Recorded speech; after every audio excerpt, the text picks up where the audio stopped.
Joining you today from beautiful San Antonio, Texas.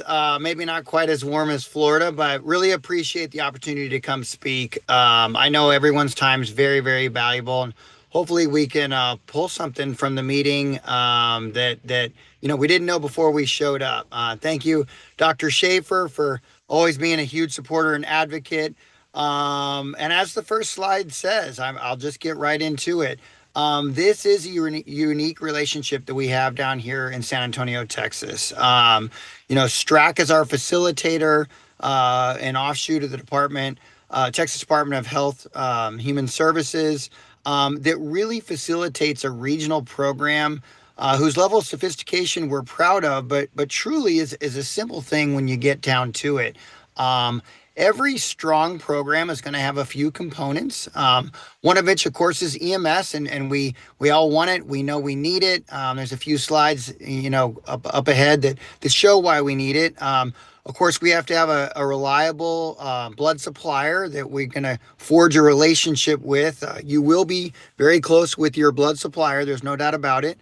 Um, and then you need a real intimate relationship as well with the trauma center. And if you do have the state lending a hand with operational oversight and resource, that's sensational as well. Um, but just kind of where we're all starting from, and I want to give a shout out as well to my colleagues across the nation that have dug in and made it happen in their niche of the country. The stuff that Lieutenant Holly O'Brien puts up online in DC is just incredible. The case studies she shows, Tom Dansfield over in New Orleans, and Chief Croyle there in Florida. Leo Rendon up in Massachusetts, got it done in the Northeast.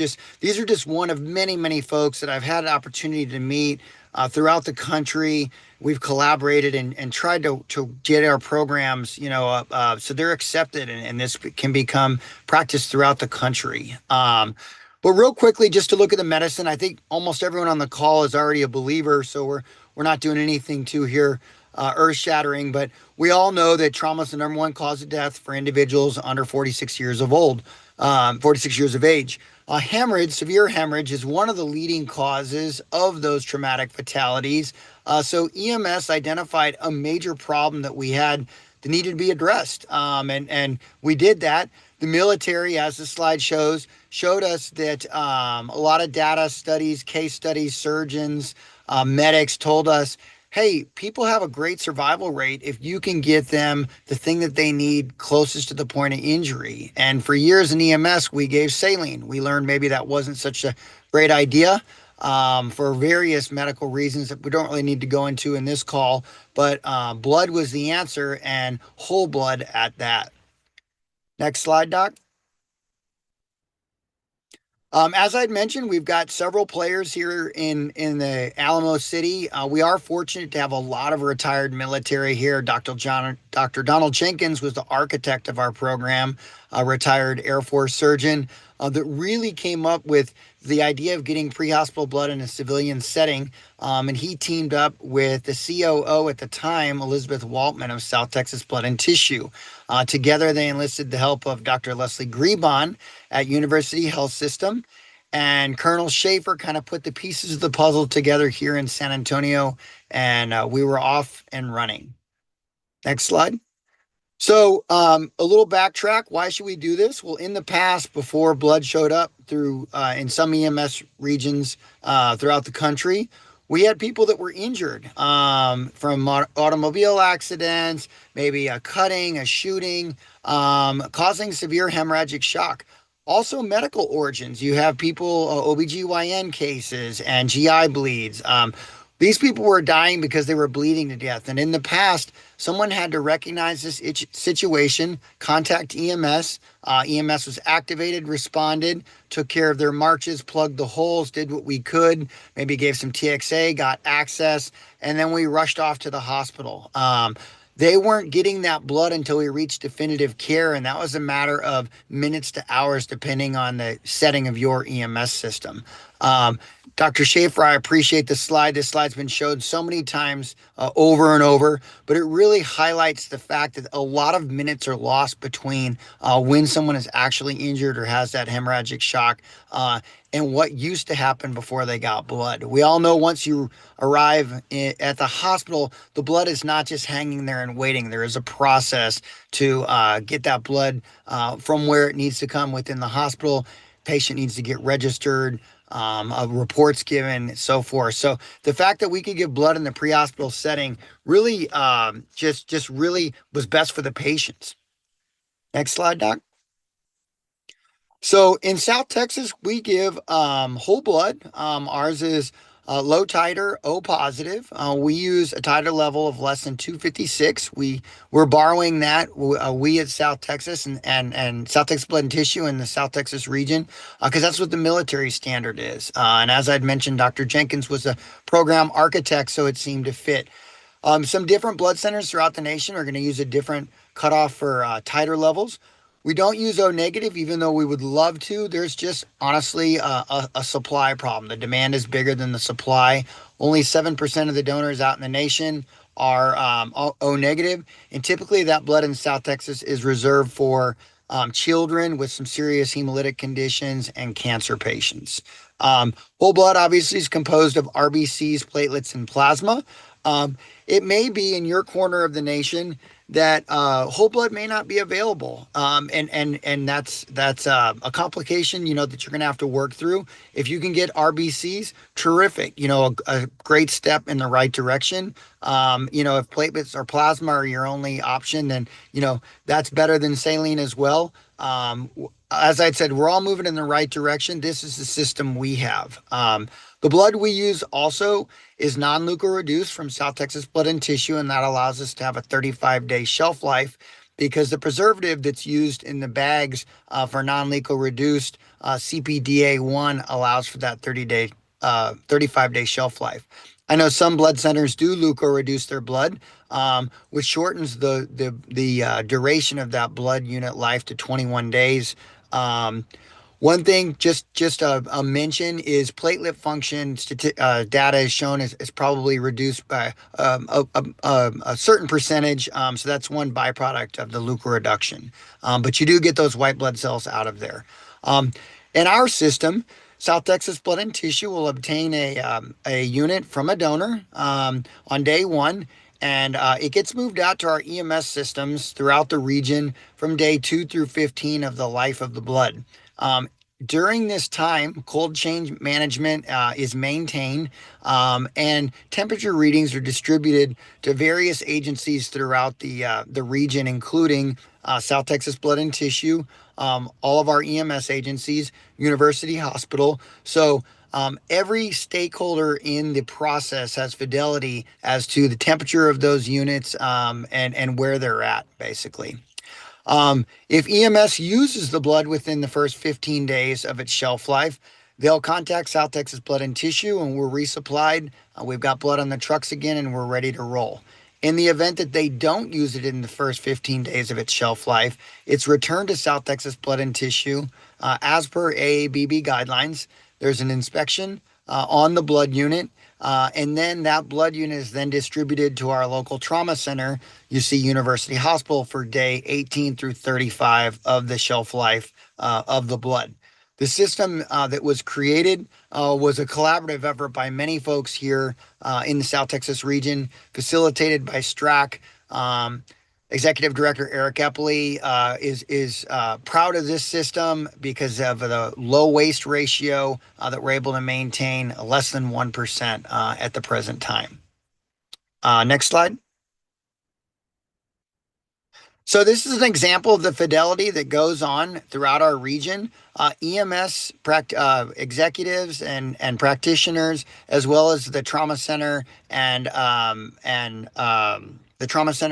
South Texas Blood and Tissue, we all have fidelity on how many of our low titer O positive units are out in the field, as well as how many are on the shelves at South Texas Blood and Tissue.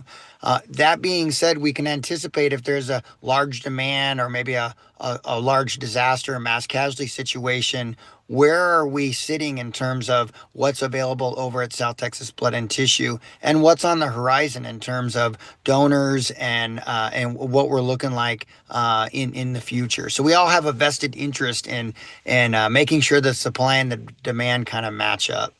Next slide, Doc. Here's an example of all of the EMS units in our region that carry blood and the amount of time that they have for the 15 days before it's going to need to be turned in to South Texas Blood and Tissue and distributed then to University Hospital.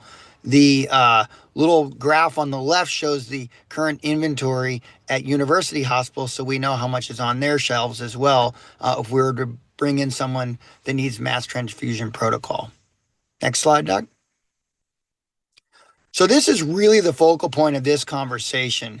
A lot of EMS systems that are going to want to start a program will approach their blood center, and the blood center may have some trepidation. They may be a little hesitant to want to sell whole blood, honestly, because it hasn't demand. There's been no demand for that at this point in time. Dr. Antevi, I throw back to you for just a second. As a physician, what does the hospital want in terms of ordering blood products? As far as our hospital. Yeah, like when the hospital orders blood, do they order whole Oh, blood typically, or mm. do they make a different order? Yeah, well, exactly. At our hospitals, at least this has changed in the last couple of years, but they've ordered the components. Basically, is what they've ordered.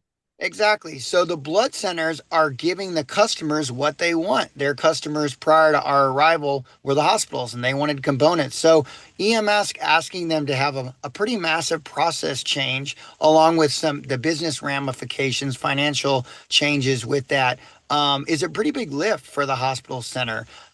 Additionally, they may be hesitant because there's not enough supply out there nationally to begin with. I think everyone on the call understands that there's a supply shortage throughout the nation.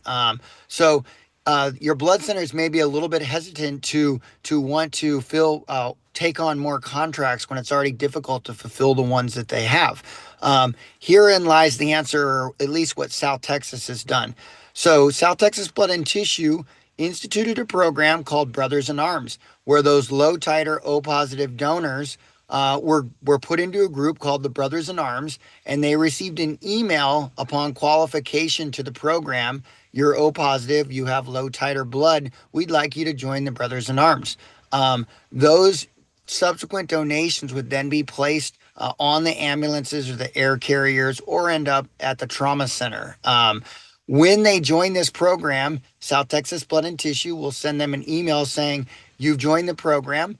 They congratulations. We also send a follow-up text that lets those donors know where their blood unit ended up. So, for instance, Brothers in Arm may get a text that says your blood unit was distributed to the San Antonio Fire Department today. So, as they drive around town, the donors say, "Hey, my blood might be on that ambulance or that supervisor's truck today." Um, Additionally, they're issued a challenge coin on the year that they join. So they have a little tactile reminder that we really appreciate what you're doing. We also will send a feedback in cases where EMS is able to get South Texas Blood and Tissue some information regarding really kind of landmark saves, much like you had Dr. Antevi in South Texas with the chief's daughter who had the severe hemorrhage from the tonsillectomy. We found that closed loop communication really has created a loyalty that's really galvanized the donor base. And what maybe originally was thought of as a challenge has really become more of a solution where these donors, as you see, 6,500 of them, they come about 2.5 times a year. And most blood centers, if you ask them, hey, if your donors come 2.5 times a year, would you be pleased with that? They would be ecstatic. The national average is going to be substantially lower, more in the 1.1 time a year range. So you've created donors that are loyal to a program that then return more often, thus increasing your overall amount of units that you have. These donors have a show rate of over 80%. When they say they're going to come and set an appointment, they come. We understand things come up in life, and there could be complications, but they make it a very high priority. As mentioned, with the rotational system we have, Dr. Schaefer, Tracy Rose over there at STRAC, Eric Epley, as I'd mentioned, worked so hard to set up this system and with a waste ratio of less than 1%. And when it says waste ratio, what that means is there may have been some units that went out of temperatures in EMS possession, very rare instances, or they got to University Hospital and there just was a lull in demand, and a few units may have outdated, but extremely rare for either one of those scenarios to occur. Here you see the donor show rates for South Texas Blood and Tissue for the last few years. Always really strong numbers. 2023, 2024, I need to update these slides. We're back above 80%. So we see a great show rate, which also, if you ask most blood centers in the country, would you be pleased with that number? They would be ecstatic. Just a case study here that we had in San Antonio. Really landmark save. We were called to a female that was found in a bathtub by a family member, a placenta previa abruptia, a pool of blood, serious bleeding, full-term pregnancy. You see her pressure was 60 over palp. We're knocking on decompensated shock right here. End tidal was extremely low. Baby and mom in severe distress. Definitely saline was not going to be the answer in this case. We were able to transfuse a unit that actually started in her apartment. She loaded into the ambulance, taken emergency to the ER. She got subsequent units there at the ER. There was the cesarean section. They were in the hospital for a little while, but overall made a full recovery. I think just a really remarkable story, because in this particular instance, that first unit gave those surgeons, OBGYN doctor, a chance to save both those patients. And literally, this singular donation saved 2 lives in this instance. Next slide, Doc. Um, the program's expanded and developed all throughout South Texas. We've got over 40 EMS agencies now that carry blood, and we're able to flex if needed for mass casualty disaster scenarios. Low-titer OPAs, Heroes in Arms blood was on scene at the Uvalde disaster, and some units were administered. Terrible tragedy, but I felt proud of the way that our region was able to respond and get those units there in just over an hour, a mass casualty pack, a large package. And prior to that hour point in time, we had EMS units from around the region descending upon Uvalde to have blood there for anyone that might need it.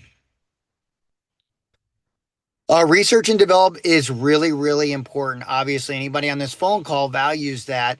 My call to you, to everyone on the call before I stop talking is let's keep proving that it works. We need data. We need people to get out there and write articles, peer-reviewed, EMS World, GEMS, you name it. Because we really have to show that this is saving lives. One of the great offshoots of the article that you see in the center there from Trauma and Acute Care Surgery from here in South Texas was there was a great byproduct of some patients that were studied that received pre-hospital care, blood, versus those that didn't receive pre-hospital blood.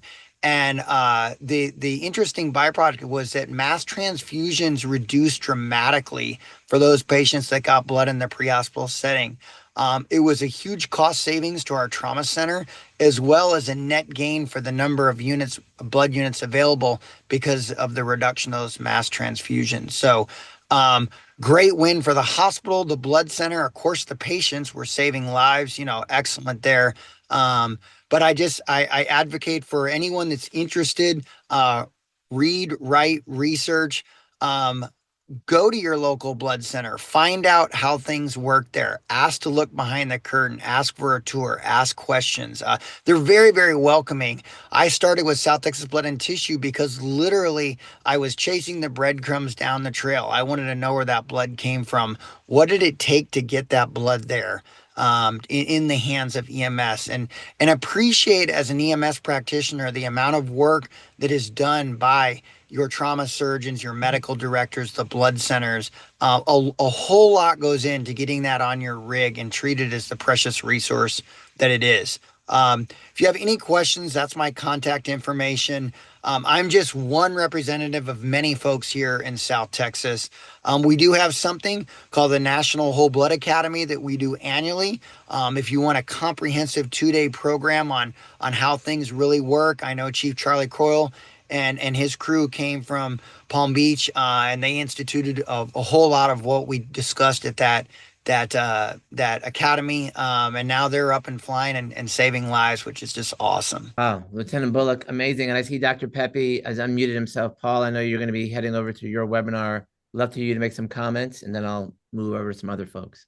Hey, Bill, everybody's emphasized even before you got on how fantastic you've been and what a great contribution it's been here. So, thank you for presenting this.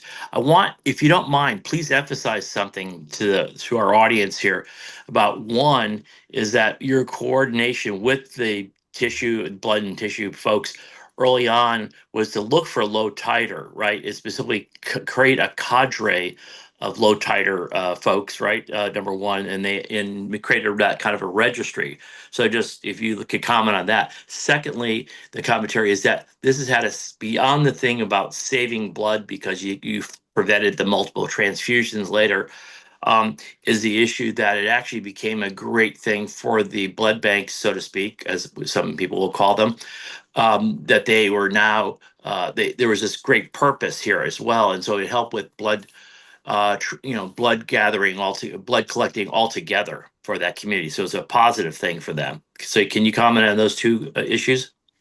Yeah, absolutely, Doc. Absolutely. So we did target all of our OPAs, and then we do titer testing every day. We titer test 20 OPAs donors that haven't already been tested. And I neglected to say that when we did a branding change from Brothers in Arms to Heroes in Arms, that was when we included female donors. Initially, it was just male donors because we needed to do an HLA test on the females. It's an extra step and expense, but it really expanded the number of donors that we had, and they willingly jumped on it and have been just terrific. So yeah, getting that zoned in, those are the donors that we want, that low titer level, and then notification that, hey, you've qualified for this program has just been really powerful.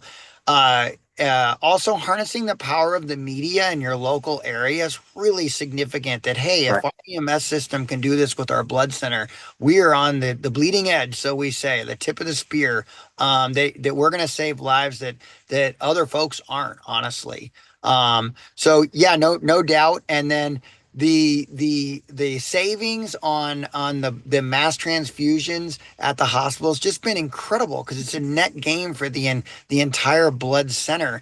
Then they can allocate more blood to other EMS agencies or to other customers or other patients, or dedicate more units where maybe at times we've had to be more judicious or use a lot of stewardship with patients in need, that you as a physician can really give those patients exactly what they need rather than having to be a little bit more withholding. I'm going to head over to the other meeting, but we are going to cover the new paper that came out and we'll give the results about whether you get transfusion reactions more or less. Is the target too high, too low? But so I think CJ just got called over to the Texas Medical Board, so I think David hopefully will present it for us. And if you want to join us, maybe Peter will send you a link. Okay. So thank you very much, everyone. I'm sorry to take up the time, but I got to switch over. But thank you for a great job and the job you're continuing to do. Okay. Thanks. Bye-bye. Pleasure. Thanks, Paul. Appreciate it. Lieutenant, the win that you and Paul just described with respect to the MTP, the reduction of number of units being used, I would also like to mention, and maybe you can expand on it and others could too, which is the fact that we're bringing many more patients alive to the hospital. And the hospital is also getting that second win of patients who are now in their ICU and their ORs for 2 weeks. And we've seen a number of those patients who we know would have died in the field, who have now been delivered to a hospital. Hospital does the miraculous work of saving their life. and then they get that win as well. So I think there's a double win for the hospital systems. Have you seen that in Texas as well? Oh, no doubt, Doc. We as pre-hospital providers need to give the surgeons a fighting chance. You know, the patients we were bringing them were a lot of the time impossible cases that they just couldn't win, and it's got to get disheartening after a time to just not have a real fighting shot. So getting that blood on board and just a little stability is assisting those surgeons. So I think it's a tremendous win. And then on the flip side. If you are an EMS supervisor out there, executive level, this is going to put wind beneath the sails of some of your medics that you've never seen before. You know, how many times have we had to pronounce a patient in the field? If you've done this a long time, and it can get discouraging. But now with this intervention, we're saving folks that we never would, and in getting transports over to the hospital. Like I said, to give those surgeons a fighting chance, and to the families of patients. You know, there's an emotional component that if there's a severe auto accident, and I'm a parent, if I'm told my child's been in an auto accident and I need to rush to the hospital and they're in surgery, you know, you give that parent some hope, and they get there and they're processing, versus a knock on the door from a police officer informing them that, you know, their loved one passed away in an MVC. One of my medical directors, I don't want to disclose too much information here, but just had an extremely serious situation involving his father, with a vehicular accident. And the very program that we designed here in South Texas, honestly, is the reason that his dad is alive today. So it hits home everywhere you look. There's a difference. And as you'd mentioned, Doc, the ICU time, and getting those patients well to be with their loved ones again eventually. Yeah, that's great, and that is a tremendous story. I did hear that story, and it's really incredible. Um, just real quick, because I want to bring Tanner in, but part of the story that I got from you yesterday that I wanted you to throw in a little bit today is the fact that here you are, a lieutenant in San Antonio, and then somehow or another you kind of crawled your way into the South Texas Blood and Tissue, and you become a very integral part of why all of these connections are happening, all these community events, etc. The state of Florida, and thanks to Dr. Jameson, Dr. Lozano, and others, have started now the Florida Center for EMS, where there are people in this state who are at perhaps maybe at a point in their career where they want to say, I want to be like Bill, right? And do something special with blood. Can you give us a short, maybe inspirational kind of moment there of how you ended up jumping onto the blood side, and maybe other people on this call could potentially do the same thing? No, absolutely, Doc. And I mean, you really answered it in asking it. And the truth is as medical professionals, be it EMS or in the hospital, wherever, we're very passionate about our profession and life safety. But let me tell you this, the folks that work in those blood centers match our passion and then some. I'm going to tell you, they're very driven by their mission. They understand that obtaining those units, being from the tele recruitment team to the testing team to the distribution team, people's lives, their health is depending on obtaining those units. And I felt that passion in working with South Texas Blood and Tissue, and literally it's like a magnet that just kind of drew me in. Some fortuitous things worked out where I was also finishing grad school, and really wanted to learn and write and read. So I really challenge anyone that's kind of at that crossroads in their career where you're looking for a new challenge and you want to learn more and seek more, to, like I said, knock on the door of the blood center, send that email that you're not sure if you should hit send because it seems awkward and it's a cold invite or something like that. But to learn about their processes and respect that. And what it really comes down to is there's mutual respect in all stakeholders in our system. And you have to learn their language and they have to learn your language. And in South Texas, I don't want you to think it was easy. It was a process. We broke bread. We argued, we discussed, we worked through problems, we collaborated in the end. But for me, I just felt that tremendous energy at South Texas Blood and Tissue, and I needed to be part of it. I literally just kind of kept insisting, can I be around? Can I volunteer? Can I know what's going on? We need to get more community outreach and so forth. And eventually I think I pestered them to the point where they were like, all right, we'll put you on part-time and do your thing and spread the word. But really the message, it sells itself, but it lets you see a lot of different components too, with medical academia, places where you can spread the message of this. That's great. And I hope other people are inspired to do that. I want to bring in Tanner Smita, who's my co-host for this webinar. And he's a research phenom, MD, PhD student in West Virginia. Tanner, love to hear your comment. Yeah, I'll keep it brief. I just have one comment and then one quick question for you.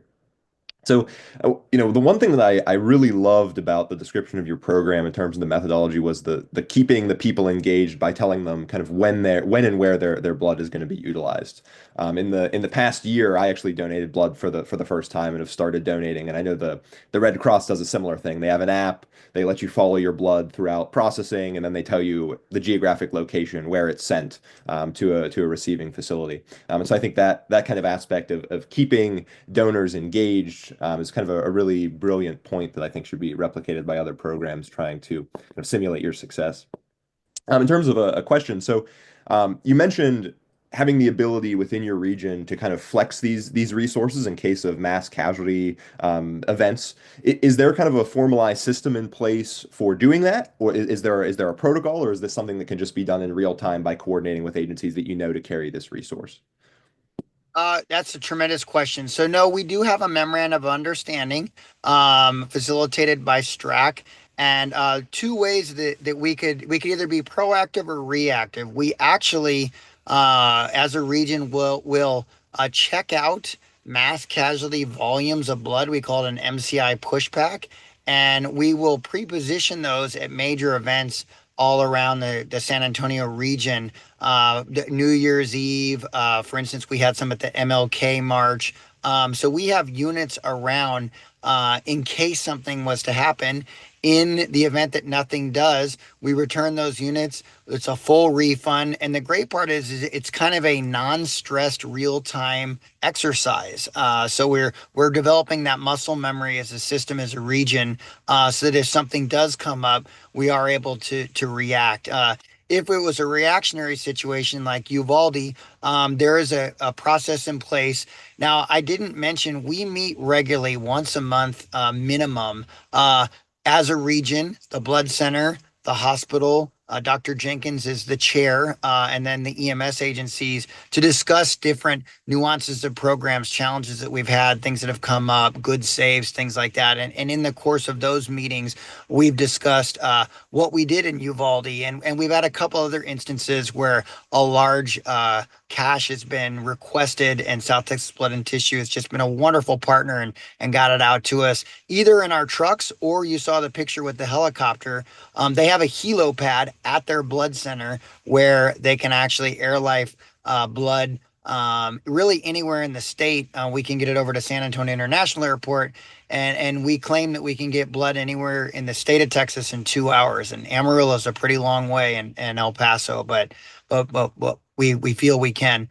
One other point I just wanted to mention real quick, you'd mentioned the donors and keeping them engaged and so forth. Something else that South Texas Blood and Tissue does, and I know blood centers are limited by budgets and time and staffing and things like that, but we do an annual appreciation event where donors are, a specific donor is linked up with a recipient of a really kind of high profile case where they get to meet the donor and they get to meet the EMS crew that saved their life. We had a severe OBGYN call, different than the one I chronicled in the case study, but she got to meet her 86-year-old donor who's been a lifetime donor, and the EMS crew that transfused that day to save her. And they got to meet the baby that she subsequently had after the ectopic pregnancy. So when you have meetings like that, and we're inviting new donors to the Heroes in Arms program, selected donors get invited, it really galvanizes that emotional connection. We talk about closure in EMS for the actual paramedic, the EMT paramedic, so they could have closure on the call. But then what you're describing is that closure where you actually have the meetups, just like we do for trauma, just like we do for stroke, cardiac arrest. And I think that is so much more powerful for the longevity of someone's career. We have people now here in Broward County who are going to retire, but are not even thinking of retirement anymore because of the blood program here. So I want to thank you for all the inspiration you've given us, all the people you've helped. You're naming names at all these departments of people who reached out to you and you took their call just like you took mine. And I want to close it out by seeing if Randy will make a couple of final comments before we move over to Dr. Pepe's webinar.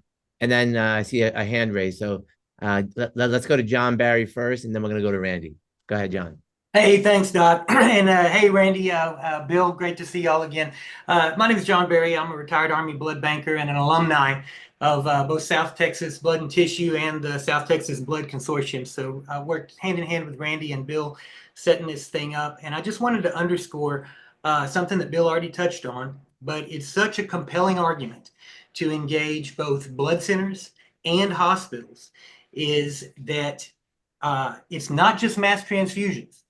But the retrospective study that we published in Journal of Acute Care and Trauma Surgery showed that an adoption by a hospital, whether they have mass transfusions or not, but the adoption of the hospitals in our area of this short-dated, low-titer whole blood that's recycled from the ambulances, and it's used in trauma and medically, so it's used across the facility, it corresponded to an overall decrease in volume and spend of blood products writ large. And that's huge because one of the big pushbacks by blood centers, suppliers, and hospitals is, well, you can't give me the blood that I need all the time when I need it. But we have data now that shows they need less. It decreases for the bean counters, it decreases the spend, but more importantly, the volume over the whole enterprise. So I just think that's a compelling argument to put in your toolbox when you engage in these conversations with both suppliers and hospitals that may be a little reticent. I think it's those data that have to be at the forefront now, because I think people have gone over we've already gotten over the hump. Does it work? At least 99% of us have. And now we have to talk to the bean counters and allow them to understand of this win-win argument. So I don't think I've read that paper, John, and I'm looking forward to reading it. So if someone can send that to me, or I'll look for it, and then we'll put it out on the socials, because that's the argument that needs to be made, right? It's now the people who spend the money, who are trying to save the money, that's who the people who can get it to the next level, to the middle of the bell curve, rather than the 200 agencies who were the first adopters. So 100%. And I think a paper that needs to be written, the data is a little less neat, but I think it could be put together, is just getting those patients to the ER, to that trauma center, or to that gaining hospital less sick, in better hemodynamic shape. It corresponds with a reduction in the cost of interventions overall, not just the blood products. So that's something, if somebody has the databases and the know-how, that's the other part of that argument that is going to be very important. yes, 100% agree. And that's why we have Tanner on here, because he's our research guru. So Tanner, we're depending on you to make that happen. John, thank you for the input. John was one of the very original architects with Randy. He's moved on, but yeah, it takes a lot of people to make the soup. There's no doubt about that.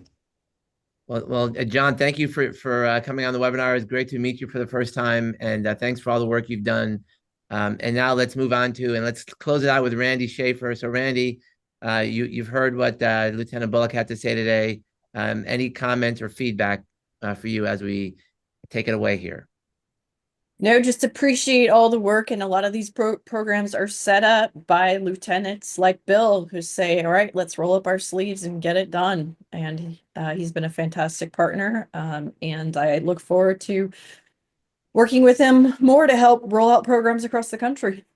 And have you've done so much in that respect, and we are thankful for that. So Lieutenant Bullock, give us your final comments, take us away, inspire us as we continue to do and try to do what you've done down there in South Texas. Honestly, what I'm going to tell you is go out and make friends because you can't do it on your own. An EMS system may want it so badly, but you've got to develop those relationships. From everyone that John Barry had mentioned, you need to work as a unified. You need to work as a unit to get it done. Before you can save lives and give blood, you got to make friends. Awesome. And you kind of remind us of this guy. I just read this book, Dr. Ron Stewart's memoir. Someone sent it to me, Dr. Stevenson. And all through the book, he tells stories like the ones you told us today. And making change doesn't happen overnight. It requires collaboration, communication, leadership, long-term vision. And you clearly had that from the start, as well as Randy and John. So thank all of you. Thanks for joining us today. And please join Dr. Pepe's webinar, which is in progress, by using the link in the chat. If you wanted CME, that's in the chat as well. So for myself and my co-host Tanner Smita, thank you all for joining us, and we'll see you again next Friday. Take care, everybody. Thank you, Doc. Thanks, Bill. Appreciate you. Amazing.